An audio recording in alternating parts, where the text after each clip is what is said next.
السلام علیکم ویورز. آج کا پہلا سوال ہے جاوید خان ہے لاہور سے. وہ کہتے ہیں جی کہ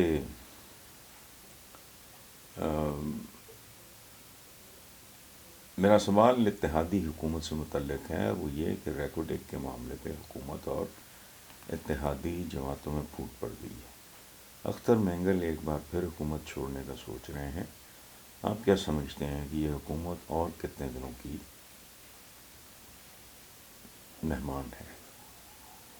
ریکارڈ ایک معاملے پر بھی رہنمائی فرما دیں کہ اس منصوبے سے بلوچستان کے مکینوں کو کیا مسئلہ ہے. جاوید خان صاحب، پہلی بات یہ آپ نے پوچھا کہ یہ حکومت اور کتنے دنوں کی مہمان ہے. یہ بن بلائے مہمان ہیں جو کسی وقت بھی دھتکارے جا سکتے ہیں. ان کے خلاف لوگوں میں نفرت ہے، مزاحمت ہے، مایوسی ہے، اور احتساب کا لفظ لوگوں کے نزدیک فحاشی کا سمبل بن چکا ہے. ٹھیک. سو مہمان بن بلایا جو ہوتا ہے وہ اس کو کسی بھی وقت باہر کا رستہ دکھایا جا سکتا. اچھا، جہاں تک ہے اصل بات آپ کی ریکڈک والا معاملہ، تو آخری آپ کا جملہ ہے اس منصوبے سے بلوچستان کے مکینوں کا کیا مسئلہ. ان کا کوئی مسئلہ نہیں. بلوچستان میں مکین نہیں ہوتے، یہ یاد رکھیں. وہ سرداروں کی، جیسے سندھ سائیوں کی سرزمین ہے. یہ میں بات بڑے دکھ سے کر رہا ہوں. کہاں کوئی زمین خانوں کے نام لکھ دی گئی ہے، کوئی سرداروں کے نام ہے، کوئی سائیوں کے نام ہے. جہاں تک تعلق ہے ریکوڈک کا، تو ریکوڈک بیسکلی سادہ زبان میں اگر ہم بیان کریں تو یہ سونے کی کان ہے، اور انگریزی میں کہتے ہیں لائنز شیئر. ٹھیک. لائنز شیئر کیا ہوتا ہے؟ تگڑے کا حصہ. تو بچا کچا مل جائے نیچے مخلوق کو تو وہ اور بات ہے.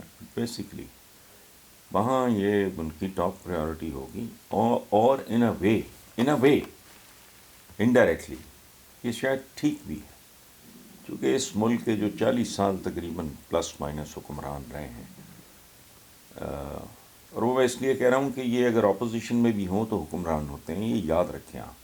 انگریزی میں کہتے ہیں گورنمنٹ ان ویٹنگ، جو اپوزیشن ہوتی ہے. انہوں نے جس طرح اس ملک کو لوٹا ہے، کھایا ہے، برباد کیا ہے، یہاں تک پہنچایا ہے. بات یہ کرتے ہیں، ڈھیٹ بے شرم اتنے ہیں، بے حیائی کی انتہا ہے کہ عمران خان کو بلیم کرتے ہیں. بڑی خوبصورت بات کی ہے ان میں سے جو عباسی ہیں، شاہد خاقان عباسی. عمران کو نہیں اکیلے کو بلیم کیا جا سکتا. اکیلے کو نہیں، عمران کو بلیم کیا ہی نہیں جا سکتا. عمران نے اگر قرضے لیے ہیں تو تمہارے لیے ہوئے قرضوں کی قسطیں چکانے کے لیے لیے ہیں. لیکن پھر بھی میں سمجھتا ہوں شاہد خاقان عباسی صاحب کا جو اسٹیٹمنٹ تھا 2-3 دن پہلے کی بات ہے، وہ بڑا باوقار تھا، وہ بڑا ریئلسٹک تھا. یقین کریں کہ اس ملک کی پولیٹکس وہاں پہنچ گئی ہے کہ جہاں کوئی آدمی ایک روٹین کی سادہ، اچھی، باوقار، گریسفل بات کرتا ہے تو اس کا احترام کرنے کو دل کرتا ہے. بارہ سو ریکارڈ ایک کہانی اور ہے. اچھا، خالد جاوید گجرانوالہ، وہ کہتے ہیں جی اطلاعات ہیں کہ عمران خان نے 17 دسمبر کو پنجاب اسمبلی تحلیل کرنے کا اعلان کر دیا. آپ عمران خان کے اس اقدام کو کیسے دیکھتے ہیں؟ آپ کو لگتا ہے پرویز الہی پنجاب اسمبلی توڑنے میں عمران کا ساتھ دیں گے؟ کیونکہ مونس الہی اور پرویز الہی کے حالیہ انٹرویوز تحریک انصاف کے بیانیے سے برعکس لگتے ہیں. ہمارا ایک ٹریڈیشن ہے، ہمارا ایک پرابلم ہے، ہماری ایک تربیت ہے کہ ہمیں جو اختلاف رائے ہے نا، ہم اس کو کچھ اور سمجھ لیتے ہیں، وچ از ناٹ ٹرو. باقی توڑتے ہیں، نہیں توڑتے ہیں، 11th آر پھر پیچھے ہٹ جاتے ہیں. یہ تو جنگ ہے. اور جنگ میں یاد رکھیں ایڈوانس کرنا یعنی آگے بڑھنا، یلغار کرنا جتنا امپورٹنٹ ہے اتنا ہی امپورٹنٹ یہ ہے کہ آپ نے پسپائی کیسے اختیار کرنی ہے۔ اچھا جنرل وہ ہوتا ہے جو پسپائی کے وقت پسپائی اختیار کرے اور یلغار کے وقت یلغار کرے. So that is the basic